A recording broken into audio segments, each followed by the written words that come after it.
Hi weavers, welcome back to my channel. Please నా ఛానల్ని ఎవరైనా సబ్స్క్రైబ్ చేసుకోకపోతే సబ్స్క్రైబ్ చేసుకోండి, బెల్ బటన్ని ప్రెస్ చేయండి, లైక్ షేర్ కామెంట్ చేయండి. లైక్ చేయడం మాత్రం మర్చిపోకండి. ప్రతి వీడియోలో చెప్తూనే ఉన్నాను కదా, మీరు లైక్ చేయడం చాలా మరికొందరికి రీచ్ అవుతుందండి. ఈరోజు నేను ఇంట్లోనే జున్ను ఎలా తయారు చేయాలో జున్ను పాలతో చేసి చూపిస్తున్నానండి. చాలా సింపుల్గా చేసుకోవచ్చండి. ఇప్పుడు ప్రాసెస్లోకి అయితే వెళ్ళిపోదామండి.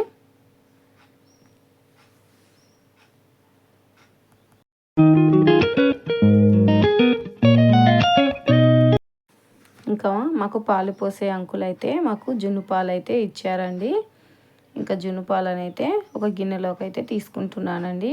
ముందుగా జల్లించుకుందాం అనుకున్నాను, మళ్ళీ జల్లించుకుంటాం కదా అని జల్లెడ పక్కకు తీసేసి డైరెక్ట్గా పాలు వేసేసానండి. డైరెక్ట్గా పాలు వేసేసి మీకు ఎన్ని కావాలో అన్నీ వేసుకోవచ్చు. నేనైతే మొత్తం వేసేసానండి. నాకైతే 1 లీటర్ వరకు ఉంటాయండి పాలు. ఇంకా మొత్తం వేసేసాను. ఇందులో 1 కప్పు బెల్లం పొడి అండి. షుగర్ ఏమీ యాడ్ చేయట్లేదు, బెల్లం పొడి కొంచెం కొంచెంగా వేసుకొని మొత్తం కలుపుకోవాలండి. పౌడర్ అయితే తొందరగా కలిసిపోతుంది కదా, అందుకని పొడినే తీసుకున్నానండి. ఇప్పుడు దీన్ని బాగా కలిపేసుకొని బెల్లం అంతా కరిగిపోవాలండి. ఇంకొంచెం ఉందండి, మనం స్పూన్ తోటి తీస్తే ఏమి రాకూడదండి. ఇప్పుడు మొత్తం ఇలా స్లోగా కలిపేసుకొని చూడండి. ఇంకా బెల్లం అయితే ఏమీ రావట్లేదు. ఏమన్నా ఉన్నా మనం జల్లిస్తాం కదా, అడుగున మనకి వచ్చేస్తుందండి. ఇది 3వ రోజు పాలు అంట అండి, వస్తుందో లేదో తెలియదు. ట్రై అయితే చేద్దామని చేస్తున్నాను. ఇప్పుడు ఒక గిన్నె తీసుకొని జల్లించుకోవాలండి. పూర్తిగా కలుపుకొని గిన్నెనైతే చూడండి, కొంచెం కొంచెం గడ్డలుగా ఉన్నదైతే జల్లెల్లోకి వచ్చేసిందండి. చూడండి, కనిపిస్తుంది కదా. ఇప్పుడు దీన్ని పక్కకు పెట్టేసి ఇప్పుడు 4 ఇలాచీలైనా సరే, మిరియాలైనా సరే ఏవైనా దంచుకోండి. ఫ్లేవర్ కోసం మాత్రమే నేను యాలకులను దంచుకున్నానండి. ఒక 4-5 దంచుకొని పొట్టునైతే తీసేసానండి. చిన్నగా దంచుకొని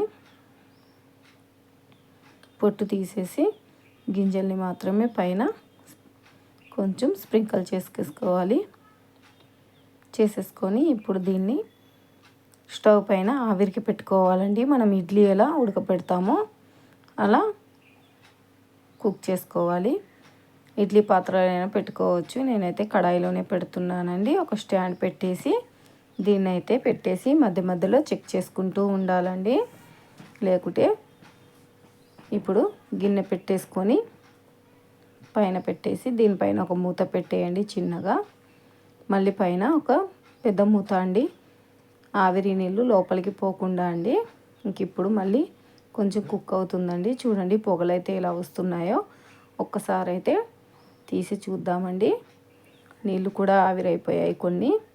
స్లోగా తీసి చూద్దామండి. కొంచెం అయితే అయ్యిందండి. ఇంకొక 5 నిమిషాలు అయితే పూర్తిగా అయిపోతుంది. ఆవిరికి కాలిపోతుందండి. చూడండి, చూపిస్తాను. కొంచెం అవ్వాలండి. ఒక చాకు పెట్టి చూద్దామండి.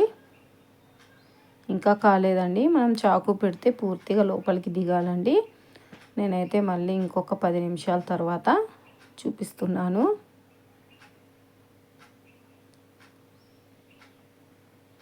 స్లోగా తీసేసుకోండి. ఇంక ఇప్పుడైతే మన జున్ను అనేది రెడీ అయిపోయిందండి. చూడండి, స్పూన్తో అయితే తీస్తున్నాను. గడ్డలాగా వచ్చిందండి. నేను రాదేమో అనుకుని భయపడ్డాను. అంతా పర్లేదండి, బాగానే వచ్చింది.